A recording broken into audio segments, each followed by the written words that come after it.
Where do most people go wrong when trying to shift their energy or mindset, do you think? Yeah, I think most people are, unfortunately, there's really three main resistance points that people come up against. Just to go through them quickly is they have trapped emotions, and it could be as simple as, I invested money here, it didn't go well, so now I've got that fear. So that's an emotion of fear, and therefore I'm not going to take this risk or that risk or whatever it may be. That might be investing, it might be in relationships, it might be going for new jobs. So that's the trapped emotions. The other one, which I find is really big, is limiting beliefs. People tell themselves things that are simply not true. Yep. They basically tell themselves that they're not good enough, they're not Yep.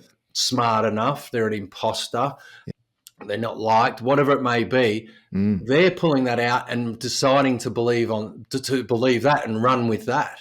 I mean, is it 100% true? 100% it's not true. So why are people focusing on those? So our own resistance most of the time is our own minds limiting ourselves. Yeah. Conflict of values is the other big one that people come up with, and that could be a conflict, as simple as, or not as simple, but you might be in a job that you're just hating, but it's paying the mortgage, and over here's your dream job. That's your dream job that you really want, but it's about taking that risk to do that because of that conflict in values. So we always assist people in getting clear on their values and what the positive and negatives are for them. So that's that's right. the main ones. And I'd imagine you'd have some limiting belief blasters as well, and some techniques that you use with clients. Yes, yeah, absolutely. Yeah, absolutely. So, there's again phenomenal results with these processes. Yeah, I've done some of that myself. It's one of my limiting beliefs was I'm not good enough. Yeah, And the work that I did with my coach, and I know, Jai, you've had similar training, was just absolutely phenomenal. So I really encourage anyone out there to take up some coaching. We'll have Jai's contact details in the show notes, and soon I'll ask him how we can get in contact with him to break through these kind of things, because the thing is, you can't do it by yourself, can you? yeah. Well, you can try, and you want to have good intentions, but you really need someone else on the outside of you to act as a mirror or something like that, don't you? Yeah, and John, one of the things I say, even if it's not with me, I think one of the biggest things for people is just to have somebody that's there, somebody that supports, somebody that helps. Like if you've got a target you want to reach and you haven't got a coach, it could be just a friend. Because if you think about it, if you think about your past when you've really wanted something, sometimes it's just having a friend keeping you accountable. You said you're going to do this by Friday. It's easy when you're not being accountable to anyone else. But if you've got somebody and you might be, back and forth helping each other so you can achieve your goals. It might be losing weight. It's a bit cold. I'm not going out. How am I ever going to run 10 kilometres? Well, don't worry about that. Let's just start. Can you run 1 kilometre? Well, if I can't run 1 kilometre, can you walk 100 metres? Okay, let's just do that and keep each other accountable. And the results from just keeping people accountable is fantastic. It really works. Just that accountability. So that's another big one that I find that people fail because of that accountability. You can't see your own blind spots. Somebody else seeing them and giving you the feedback is well worth it. Yeah, absolutely. Now, I'm intrigued with the 3 checkpoints of the mind, and satisfying those to achieve a goal. So what are those, and how do they work together? So in setting a goal, it was neuroscientists back in the 60s in America, Paul D. McLean, I think his name is. I should double check that, but I'm pretty sure it's Paul D. McLean. And he came up with the 3 sections of the brain. Just to go through those is the hind brain, so that's at the base of the stem. The limbic or the midbrain is where your amygdala is, and that's where your emotion center is, your imagination, visualization. And then, of course, our neocortex. So our neocortex is basically our intelligence. So if we worked up, it's your instinct, your imagination, and your intelligence. And Hmm. if you've got a goal or actions that you need to take and you haven't satisfied those checkpoints, you're going to absolutely struggle to achieve that goal. You won't achieve that goal because there's a part of your brain that will basically block that and shut that down. So yeah, that's through our techniques, we ensure that we do a top-down transformation. So we actually look at the values. So your neocortex, sometimes that can actually wipe all of that out. So we look at that first, the values, and that's including the shadow values that we spoke about. Then we look at the imagination. So the mind basically doesn't know the difference between imagination or real. Your Yeah, mind, yeah, I've and heard that. Yeah, which is when fascinating, isn't it? yeah, when I heard that, I was like, that can't be true. But then you start going through things and you think, well, okay, if I have a dream and I wake up, there's chemicals that are being released throughout my body. And sometimes I might wake up and I feel scared, or I feel happy, or I feel a number of different feelings because of the dream that's happened. Mm. So at that time, your brain is actually releasing chemicals throughout your body. So if you can now use that for an imagination and doing some of our meditation work, it's really about sending that person out that they're achieving their goal. That when they're visualizing that they're achieving their goal, their brain's now releasing those chemicals, and we go through and we look at all the steps that they had to do to achieve that goal. And Mm. through the meditation, we bring that back. And as we know, a lot of people, if they've already done something, it's easier for them to do. And if it's the first time, it's a lot harder. So if you're able to visualize yourself doing it, actually, and it's not just visualizing, it's who's around you, what does it look like, but what does it Mm. smell, how does it feel, Yep. all of those things, and you're Yeah. just living in that future moment. Mm. Mm. The chances then of then achieving that are just like 5 times. Yeah, right. Bringing it alive and including all the senses. I love it. Yes, yeah, all of the senses. Yeah, Yeah. absolutely. Yeah. Yeah. That's what's important. Wonderful. So the hindbrain, that's all about keeping us safe, isn't it? Because I understand that if you want to do something, but unconsciously your hindbrain's going, this isn't going to keep you safe, and so I'm not going to let you do it. And that might be happening without any of your knowledge. Is that right? Yes, yeah, exactly. So, yeah, that's the survival instinct, but that even comes into play with something that maybe seems too hard, or it's confusing, or it's boring. Like if something's boring, it's also going to do it, or too complex. So the hindbrain, that's one of the checkpoints that you're not going to achieve that goal, and unless you're able to satisfy any of those things, and it really Mm. comes down into those limiting belief areas too. That's instinctual. Yeah, right. And I think you've touched on quite a bit of it, but I wanted to ask you if one of those checkpoints are out of alignment, one of those three, You, what you, can we do you, about it? yeah, you won't. Unfortunately, you won't achieve that goal. You'll always be like, for example, the conflict of values. You're always going to be going.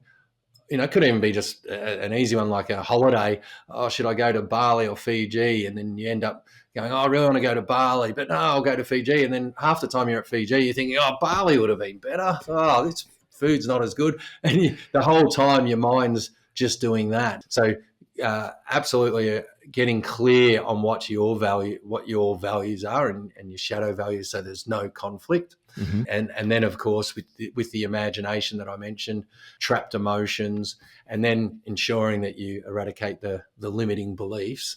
Mm. And if you can do all three of those, and you tune into your shadow value as the fuel and the energy Mm. to drive you, that's really the key, where I've seen people just have some great results. And the Mm. results can be like their own business, weight loss, but it can also just be to be a better person, to be a better parent. All Mm. of those things come into play. So Yeah. yeah, it's fantastic. Yeah, I love that. And it's good that you mentioned about goals that they might be financial, but there's other areas of life as well, like your health and showing up for your best self for others and all those things. Yeah, exactly. A lot of people kind of just always tie it into that wealth and job, but there's a lot of there's completely there's a lot of different areas in life other than just that. So it focuses on all of it. So it's great. Let's talk about habit hacking for lasting change. So that sounds like something everyone needs. So, what's your method for helping people shift habits that won't budge? Yeah, so the habit hacking actually bounces off using your shadow values. Mm-hmm. But basically, with habits, they're just neurons that are linked together. So if you kind of just wind that all back, and it's just light and energy that travels down. So when something happens, we react this way, and that's because of a habit. You can even take it to, brushing your teeth. There are a set of little tiny steps that we do in brushing our teeth. We don't even think about it because we've done it so many times. It's just obviously second nature, but what it is a set of little activities that are in a string of neurons, and Mm-hmm. that we could call a habit. With the habit hacking, it's about trying. And I think most people have heard the saying that the light and the energy takes the road of the least resistance. So if there's a habit that somebody wants to give up, we have to first identify what's the benefit they're getting from this. So I'm just thinking like the smoking one's a good example.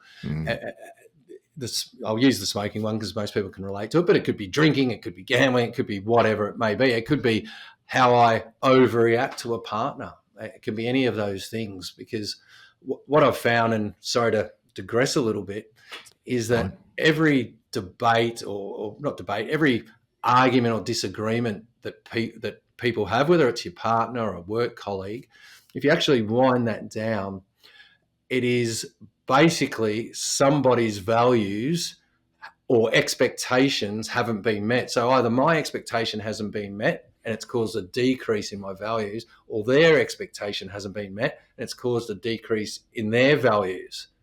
So, and when I heard this and stumbled across it, I started to think of all these different little arguments or fights that I may have had, and I think, yeah, that is because the expectation wasn't met, mine wasn't met, and therefore a dispute happened, or theirs wasn't met and a dispute happened.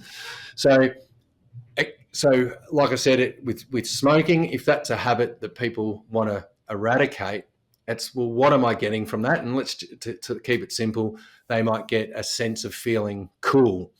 So you work out what the trigger is. It might be with some, you go camping or you're hanging out with friends, whatever that trigger is, and it's about putting resistance in that neural pathway.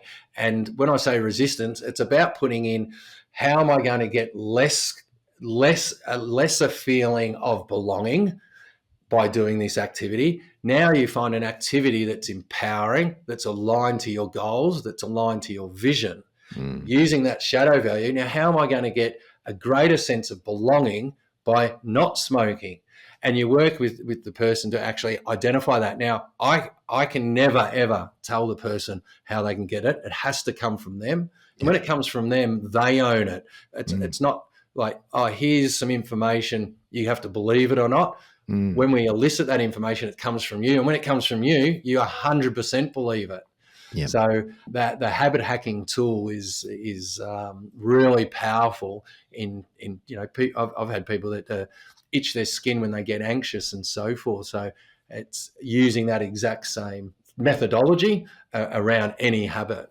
And as I said, habits are just those. If you strip away what that habit is or how good or bad I think it is, it's about just saying, well, it's just light, it's just neurons that are just basically following the same pathway they've felt for years. And that could be overreacting and getting angry at somebody. It's because it's triggered that thing and you've always done it. Maybe you grew up seeing other people do it, and that's become now your habit. Yeah, because we hear that the more often you think something or do something, it does build that neuro pathway. Yes. And so I love that we're talking about it scientifically in terms of what people do. Yeah. And go on. No, I'm sorry. That just sparked it. That's one of Another the other pathway shot items. off in your brain. Yeah, exactly. Yeah. That's exactly what happened. because that was the thing of learning a lot of these processes, and so then seeing it backed by science, because science now they can measure the energy through your heart, through your brain. They can see if it's aligned or not. So it's about these tools that are taking this in. A lot of processes back in the day that are still followed were written under candlelight. That's how old they are. So a lot of these newer tools is taking in this neuroscience, and then the neural pathway. There's basically myelin that wraps those neurons, and the more myelin, so the more you do something, the more myelin that wraps around your neural pathway, and therefore it travels through faster. Right. So there's glial cells that you can activate, and one of them is called an oligodendrocyte cell that produces it. So it's about doing visualization exercises, because then you're now creating a new path. And then the more you do the visualizations and then take that path that we've now habit hacked to say you're going to get more of your shadow value by doing it, that path, that neural pathway will get stronger and stronger and stronger. And the other one, the old habit, you get less of your shadow value. That's going to get weaker, weaker, weaker. Yeah. So it's so back with it being backed by science, proven with technology of how that works, is just when I'm like, oh, I got to get this out. The amount of people that struggle with, depression and, go that one step further, it doesn't have to be that way. And that's one of the other drivers where I'm just like, I got to get this out for people. I know how much it helped me. And I'm really passionate about helping others for that reason. Yeah, that makes sense, that the more you do something, the stronger the pathway, which I guess is the methodology behind, even in sport, keep practicing and you'll get better. The more times you do it, the quicker it'll fire in your brain, the better you'll be able to do it, because your reactions or everything will be better because it's quicker in your brain. Yeah, exactly. They did a study. I don't know if you heard about this. They did a study, this was about a decade or so ago in the US, and they had 3 groups of people at a college, and it was just random. And they had free throw shots at basketball. And the first, so they took the 3 groups and they did it all. In the first group, they weren't allowed to practice, think about it, do nothing for 2 weeks. The second group, they weren't allowed to physically practice, but they could do visualization exercises that they were led through. And that was actually, imagining putting your runners on, walking out, you're hearing the crowd, you're bouncing the ball. What does that sound? Visualizing it, and just visualizing and practicing it. And the third group could visualize and they could physically practice. The first group had a 0% increase. They didn't practice or visualize. The second group, just from visualizing, had a 20% increase in their success of their shots. And the third group had more because they were visualizing and physically. They had 28%. But it just showed me, and especially when it comes to sport, how important that is, that you need to be able to visualize as well as doing the physical, and you're just going to fast track it.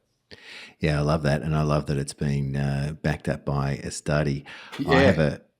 I have a practice that I do every morning. Only takes me 6 minutes, but I am visualizing what I want, my major goal in life, and having more of that.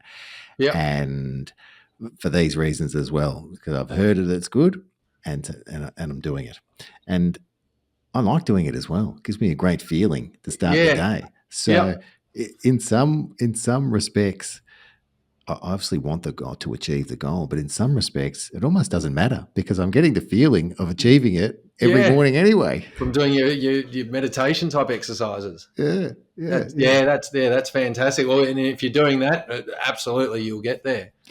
And of course action as well. So you want to do that to build those neuro pathways and to build the feelings and to put it out there. And coupled with action, because I think there's there used to be, I don't know if it's still there now, a lot of people used to think, well, I'll just visualize it and it'll happen. Yeah. You definitely got to take that action as well, because you've got to couple it right. And I think a lot of it, you got to be, so when we're setting the goals, you got to be specific. You got to have timing. You got to go, well, what are the actions? And as a result, what are the results that you're going to get from it. Mm, So it's like a set goal setting exercise, mm, and you even have the word that the reason why you want to do it, and you put because, and that's a powerful influencer word, mm, especially in our first world countries, that we always grew up with. Why do I have to do this? Because. So in setting the goal, we'll put a because in, and mm, that's assisting the brain that's going to happen, and it's mm, because da, da, da, da, da. And mm, it's all mm, coming from that person, but just mm. a few key words in the template that we ensure they include. Oh, words create your world, and they're so powerful. On that word, because I know that there was a psychological exercise done where people would try and cut in line. And so there was two groups: people that would just try and cut in line Yeah, and ask, say, "Can I cut in line?" And the second group would ask and say, "Because," and give a reason. And those people were granted to cut in line way because they more said that. because they said the word because, and they said it wasn't even the reason that mattered; it was the word because. Yeah, well, there you go. Yeah, that's 100%. Well, it comes to the thing about why as well. So I know, especially my change management work, Yeah. that we spend a lot of time making sure that people understand why the change is occurring. Yes. Why And is it? Why is a massive one? yeah, and it really helps. And because ties into that, that word because is Yeah. linked to understanding why. Yes. Yeah. Yeah. Yeah. Yeah. Absolutely. And anything that we work through is also identifying that person's why, Mm, and mm, it also comes back. I think when you first work with someone again, they give the why as those nice things. yeah. I want you know my kids to look up to me, and of course that's true. Um, why? Because I like to help people. Why? I think there should be no one starving, so therefore I donate food. Whatever those whys are, but it's like peeling an onion layer back from Mm, those nice mm, fluffy things, and then you get to the mm, real why of that person. And it usually all comes back to um, of feeling important, feeling loved. They're kind of the big mm, ones. That my mm, life's not a waste. Those sorts of things are mm, the big mm. one. Comes back to that person's individual why. Yeah. Yeah, you've got to dive deeper, and that's what a coach like yourself helps do. I also want to touch on, you talked about expectation earlier, because one of I call it the disappointment formula that I learned that really struck with me is expectation without agreement equals disappointment, Hey, right? So say it again. Sorry. expectation Yep. without agreement equals disappointment. Yes. Yep. And so we were talking about before how if expectations aren't met, they can be upset, and those pathways will fire, and you might behave and the way that you always have. But Yes. one of the things that's kind of broke that circuit, so to speak, for me was if I had an expectation and it wasn't met, just before I got upset, I could ask myself, did I have an agreement? If I'm upset that a friend of mine hasn't called me regularly, well, do I Yep. have an agreement with them? Do they know that that's an expectation that I might have? You can apply it in all your expectations, because if you do have an agreement, then you've at least got half a chance of having that expectation realised. Yes. Yeah. That's a good way of looking at it. Is did you have an agreement? And I reckon a high percentage will be that wasn't, and it was just your own expectation, Yeah, and that wasn't met. Yeah. yeah, yeah, yeah. Earlier, I mentioned about processes and written under candlelight back in the day. Mm-mm-mm. One of the other things, and I've found that often comes up, which is a struggle, but it's putting it back onto the person. Do they really want it? I don't know if you've ever heard of the Cartman triangle. So the Cartman triangle is basically there's a victim. This is their story. So there's a victim, there's a persecutor, Oh and yeah, there's a rescuer. yeah. The drama And triangle. I love it. Go on. Yeah, the drama triangle. yeah. And a lot of that time, I've found some people, they actually they I think at a subconscious, unconscious level, they are not wanting it to change. And I know this might ruffle feathers, and I don't mean that, but they're addicted to whatever they're getting from that, so Mm. they'll continue to be the victim. And so here comes the rescuer, and the rescuer plays their role in trying to rescue, and in the story is a persecutor, and then that just continues, and it oscillates between the victims, oscillating between the rescuer and the persecutor. Mm. So it's not until that person says, you know what, I've got to take responsibility for myself. And rather than a lot of these processes that are about rescuing and saving, it's really what I find we should be doing is assisting the person to be empowered. And when they're empowered, it's for themselves.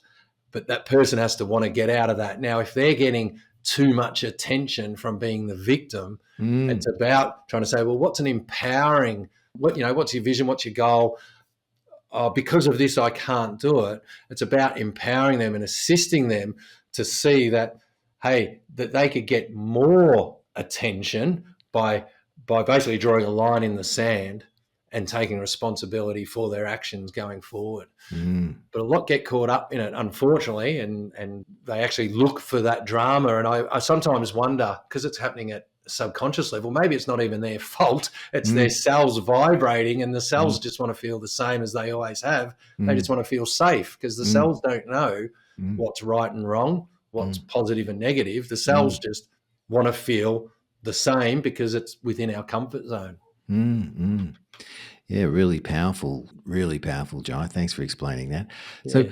where can listeners find you, connect with you, and work with you if they want to create their dream lives?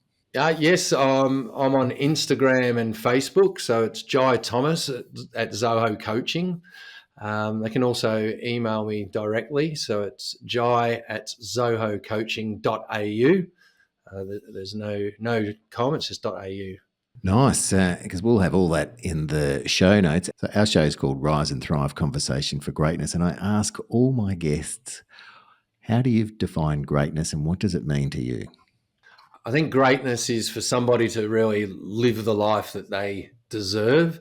And if you're there having regrets, let's say you're on your deathbed and you're 90 years old and you're wishing that you had done something, then I would feel that there was more for you to live and you haven't achieved your full greatness. So while we can, I think we got to have those goals and achieve those items so we don't have those regrets. So greatness is not having the regrets. Thanks, Jai. Is there anything that you wish I would have asked you today that I haven't already?